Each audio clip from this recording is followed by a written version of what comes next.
xildhibaan Cawil Cismaan Maxamuud Cawil Dawiil oo ka tirsan golaha guurta Soomaaliland isla mar ahaantaasina xubin ka ahaa gudidii loo saaray wax ka bedelka iyo kaabista inay ku sameeyaan xeerka ismaamulka iyo gobolada iyo degmooyinka oo ay maanta golaha guurtidu ansixiyeen ayaa markii ansixintaasi laga soo dareeray ka waramay qaabkii ay u dhacday ansixintaasi iyo sidoo kale waxa uu xildhibaanku ka hadlay qodobada ay wax ka bedelka iyo kaabista ku sameeyeen isagoo xildhibaanku si faahfaahsan isku dul taagayna waxa hadaladiisii kamid ahaa bismillaahir rahmaanir rahiim horta xeerkan waxay aad ballaaran buu ahaa waxa ka culusun dastuurka qaranka waxay aad ballaaran guddi xulka golaha ka kooban oo odayaal iyo aqoon-yahanayaal badan baa loo xulay runtii anaguna sidii ilaahay nagu ogaabaan u galnay xeerkii maanta waan ansixinay waxaan ku ansixinay 58 meel golaha joogay runtii meelahan wax ka bedelay 16 qodob ahaa iminka 16 qodob markaan soo qaato waxa kamid ahaa darajada gobolada مثلا goboladii daahir yaal magacaabay saddex wasiiha aynaba oo siiya lagu soo qoray bilgobolo siiya iyo talaxsiya markaan ka daabaran degnay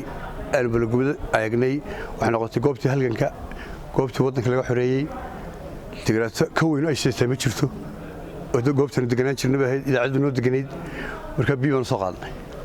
talaxna markaan ayagnay oo goobtii Sayid Maxamed Abdi Raawishta xilwaaduna waxay naga codsadeen in talaxna lagu daro bi xilwaada golaha ee beesha ka soo jeeda waanu ka aqbalay waan u qalmaa aynamana dababashi Soomaaliland ugu baabulashan halka gabil oo haya ka tahay xagana aynamana oo haya ka tahay marka saddexdiiba waxaan ka dhignay bi baan ka dhigay waliba waxa weeyaan mar haday gobol noqotay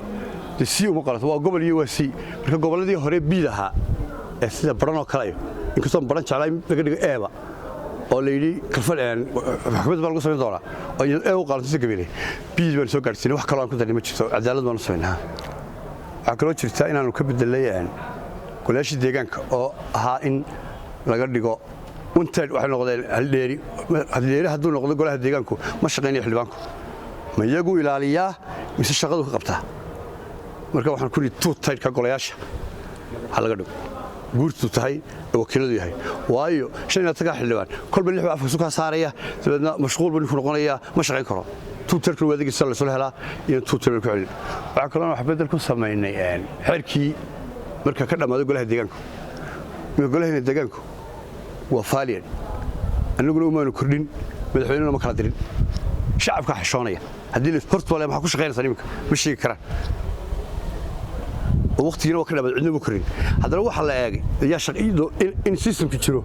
marka waxaan golada deegaan wax laga qaadi karaa oo golo bedela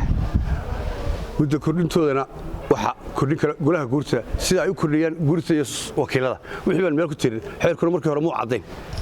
muhiim badan ma galay laga madaxweynuhu isku turturnay cid awood leh saas loo cadeyn isagana xasaanadii xildhibaan marka leey waa xildhibaan iyo xasaanad baa laga saaraya wax qabta ma aqliga baan ku siinay ninkii shanta kun qof istaagtay baadka xasaanad ma leh bilbaro kala 1500 ka codeeyeen xasaanad buu leeyahay wax suurtagal ma hadlay ama meel kalaba marka xasaanadii gobolka waxaan la siinay golayaasha wakiilada iyo guurta xasaanadii waa leeyahay wixii dambi falay ay galana guddiga anshaxa loo saaraya oo yar waxaan guddiga anshaxa loo saaro marka ayagu marka saa maxkamadda loo geeyo